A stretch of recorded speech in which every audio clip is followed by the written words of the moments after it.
It's time for the best gaming keyboard of 2025.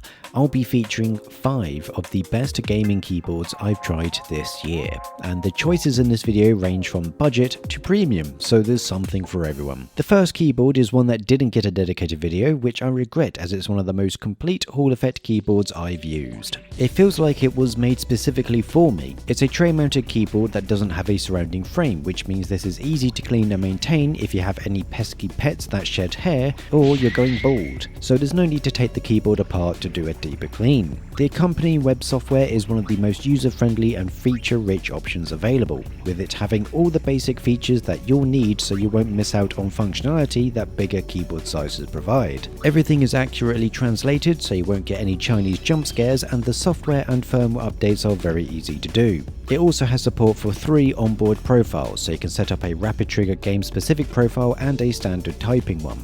Not only that, this keyboard feels great to type on with the Pulsar magnetic switch made in collaboration with Gateron, and it sounds pretty great as well.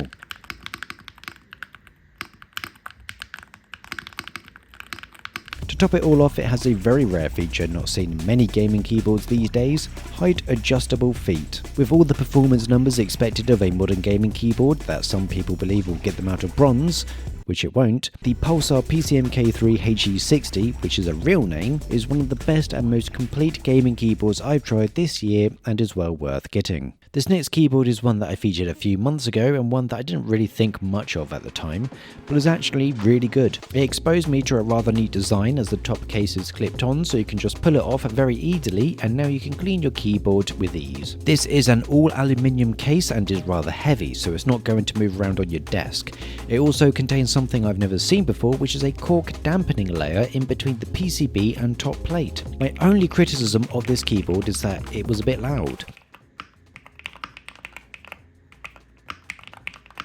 So be aware of annoying anyone within a 10-mile radius. The Chillkey Slice 75HE also comes with WS Flux switches as standard now, which are some of the most expensive out there, but also feel great as they're some of the most stable switches you can buy, something that Hall effect switches are often criticised for. The web software is a bit average, it's not as easy to use as some of the others on this list, but it has all the features that you'd ever need. It also has the big performance numbers that some people are convinced that will get them out of bronze, which it won't. This keyboard is one of the highest quality I've tried. If that's something important to you, I don't think there's many others that can beat it.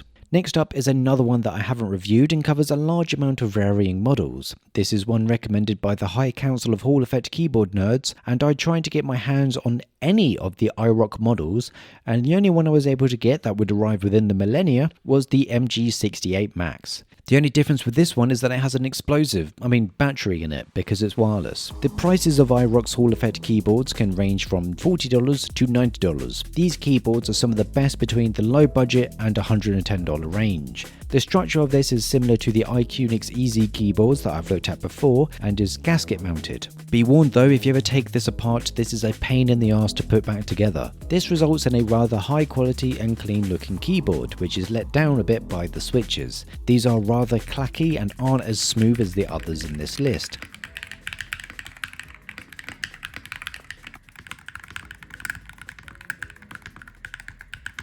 I took them apart and it looks like there's no lube in these, but considering the price of the keyboard, who cares?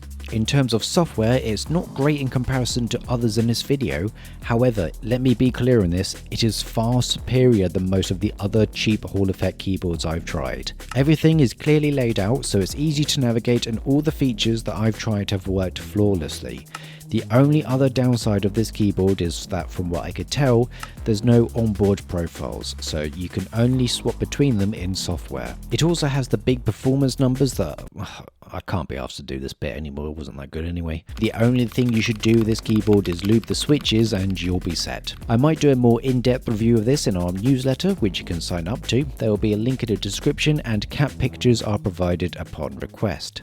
Next is the Wooting 60HE V2. I recently did a review on this, which is now in the top right corner of this video, maybe, if I remember.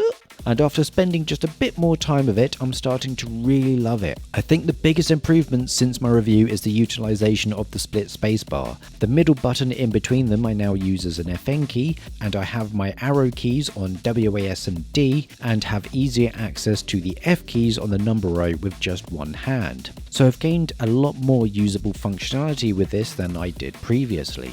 Utility is still the outstanding feature of this keyboard for me, as I play a variety of different games and I like to have a dedicated Hall effect profile set up for them. The quality of this is still exceptional, and there's a load of additional benefits that you get from this keyboard that none of the others on this list provide. In fact, maybe in the whole industry. I am still considering using this as my main. Just a week ago I wasn't so sure, and utility is the main reason why. This is one of the best and most reliable products you can buy.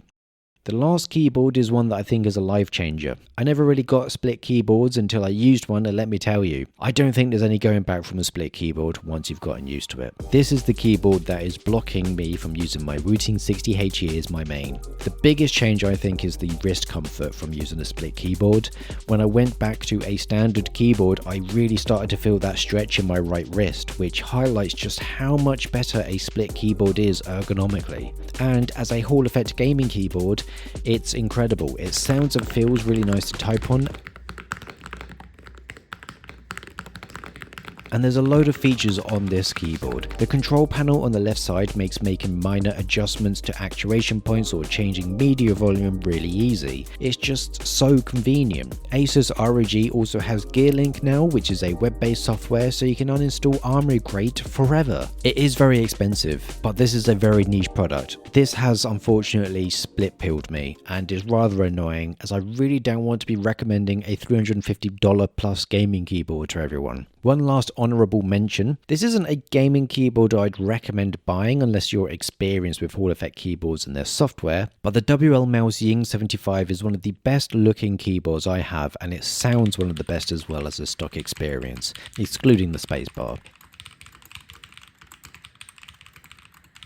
It's a shame about the Weeb anime backplate and the legends on the keycaps, as I think this would look better being a bit more clean. The main downside is the rather poor software, and updating the firmware for it is a bit of a pain as well. Physically, it's one of the best, but I think for a Hall effect keyboard, there's better options out there. Now it's time to rank them in a top 5 list. Each and every one of these deserves to be the best. They're easily interchangeable and are highly dependent on individual needs, so these are mainly ranked based on my personal preference and experience. In number 5 is the Chillkey Slice 75. This is one of the better made keyboards I've tried recently.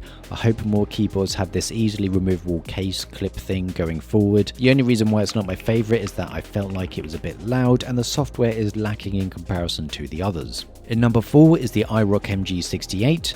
For the price, it's unbeatable, and if you just lube the switches, the keyboard will sound and feel a lot better. But this is a must buy at this price range. Some of the others in this price bracket are awful in comparison. In number 3 is the Pulsar PCM-K3 HE60. This is one of the most complete keyboards on this list. You buy it, plug it in, and you'll likely be happy with it. There's no need to mod it, and you'll likely not feel the need to do so anyway. This is a must buy for someone that just wants something that is going to be good from the start. In number 2 is the Wooting 60HE V2. This keyboard could move up or down depending on the weather at this point, but for now it's 2. It is mainly carried by utility because the ease of use of this thing is unparalleled, and it's by far the most consumer friendly product in gaming. A 4-year warranty is absurd and goes to show how much effort has been put into this keyboard to make sure it lasts this long. In number 1 is the Asus ROG Falcata. Split keyboards are life changing. Once you use one and get used to it, there's just no going back. It's very high quality, the keyboard sounds and feels great to type on, and the additional functionality on this keyboard is fantastic. They've really thought of everything with this keyboard.